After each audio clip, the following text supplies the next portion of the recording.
midnight. Lou's taking us to a suburban house owned by a woman called Judy, who says she's finding it hard to live with some profoundly disturbing supernatural activity. Lou believes the hotspot of ghost activity in Judy's house is in her basement. As part of his investigation, Lou placed a time-lapse camera there to monitor activity. That night, in an empty basement, did something move the camera? And was this captured on film? Cameras don't move, which is exactly what it's doing. And plus, what is this? What is this? So this is something that's suddenly in front of the lens? This triggered the operation of the camera. Were the cats around? No. No. All animals are always put away whenever I go there. Like tonight, the animals are going to be put away.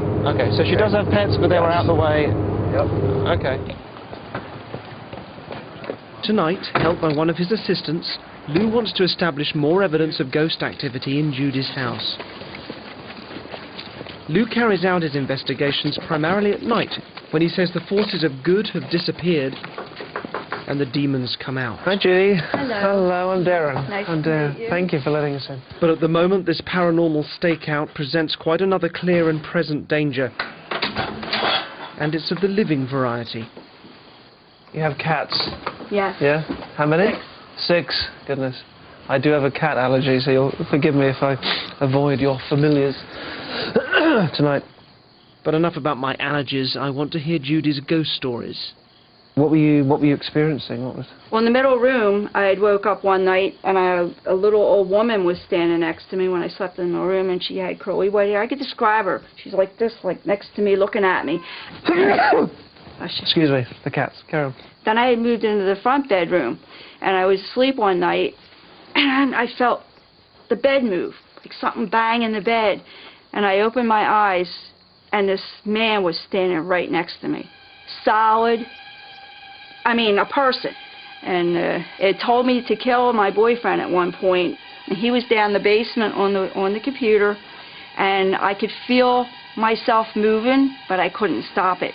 And it said, kill him, kill him, kill him, kill him. It kept saying it, and he got up and just said, get out of her, like that, and I changed back. And actually, for the last few weeks, I've been trying to stay calm, because near Halloween, forget it. Really, its intentions could probably be not good.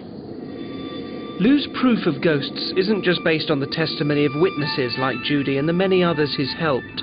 He claims to have physical proof, specifically the extraordinary claim that he captures the actual words of the dead. Are you a human spirit? Have you ever lived? They're called electronic voice phenomena, or EVPs. Lou's ability to capture EVPs is what's made his name as a ghost hunter. What is your name? Time for the key moment of tonight's investigation, communicating with the dead. Using this simple voice-activated recording device, Lou asks questions and waits in silence before asking the next. But when he plays back the recording, Lou claims ghosts have answered his questions. When you start to see how this works, you'll be like, something's trying to communicate. Okay. It's not just random static trying to form some kind of random pattern. That's what I mean. So you don't do it sometimes, and it is just random. How strong it comes through, and how clear it comes through. Yeah. I guess is dependent upon the spirit or whatever it is that's creating the voice when we do finally hear it. All right, here we go. Beginning of EVP number 1 at 3:53 a.m. Is there a spirit that is around us right now?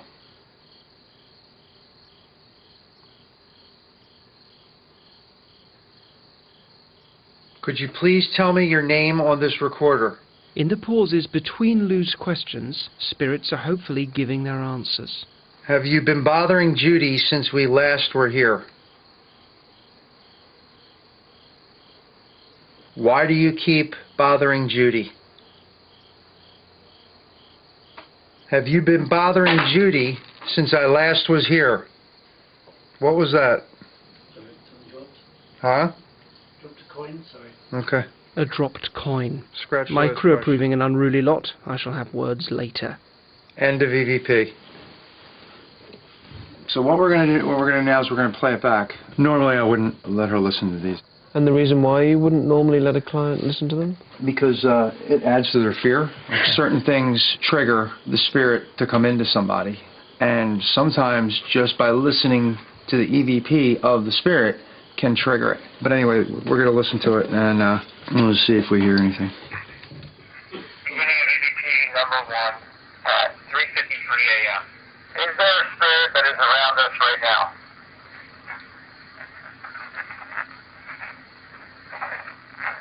This is a first for me. I could be listening to the dead speak. For believers like Lou, these crackling electronic noises are ghosts answering his questions. Can you see everybody in this room right now? End of EVP. Okay. Just don't tell me what you think of it or anything like that. Just keep it to yourself for right now. I'd like to ask Judy how you're feeling, because I can see you reacting to that. And what. I mean, I don't hear it as that kind of a voice. I hear it more of talking. But then again, like I said, I don't know how many are here or what's going on, but that's what freaks me. It's just I know, you know, what they can do. Okay. Are we going down into the basement? Yeah, we're going to go down the basement. And is this an area where there has been particular trouble? Mm-hmm. This is the area where a lot of those photographs were taken, and it's where a lot of the sounds come from, and things of that nature. Okay. All right, same thing. I'm just going to take the recorder and I'll put it right here. What is the name of the person sitting directly to my left? Again, could you please tell me the name of the person sitting directly to my left right here? That was good. Beginning of EVP, Judy Johnson. What is the name of the person sitting directly to my left? Right here.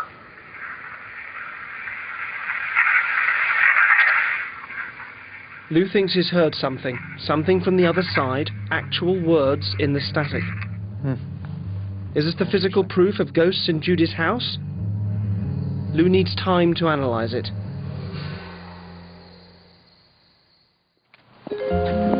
It's early next morning, and Lou's got news. He believes we've captured my first paranormal experience. What is the name of the person sitting directly In his to my left? Ghostbusting HQ, Lou plays me the EVP he recorded with me in Judy's basement. What is the name of the person sitting directly to my left? Right here. I say, even though it's not clear, I hear in that your name twice. So let's do it again slow so you can hear that. Again. Sitting directly to my left. Right here.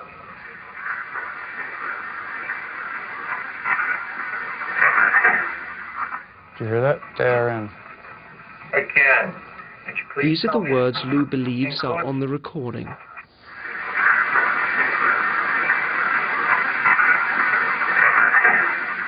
Well, I'm just saying we can't really. I mean, who knows what it is, but it kind of sounds like the answer of what we're asking.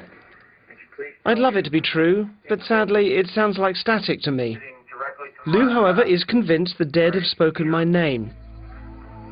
So for Lou, there is now enough evidence to move the case on to the next stage, driving the evil out of Judy's home. Lou's arranged for me to meet the person who he calls to make this happen. For the first time in my life, I'm meeting a real exorcist. Father Joe Bros, a partially sighted pastor, runs the Christian and Missionary Church in Philadelphia. Lou Gentile is a very interesting individual. First of all, he investigates to see if there's something really going on there. So when you're dealing with him, you've got the real deal. He has case after case of sometimes people that could really do with a good psychiatrist, and then he's got people that have got the unexplainable happening in their homes. And that's when he calls me. Father Joe and Lou are longtime collaborators in fighting demonic forces. Both were present at the possession featuring the man writhing on the bed, with Father Joe in the role of exorcist. When I came in there, Suddenly,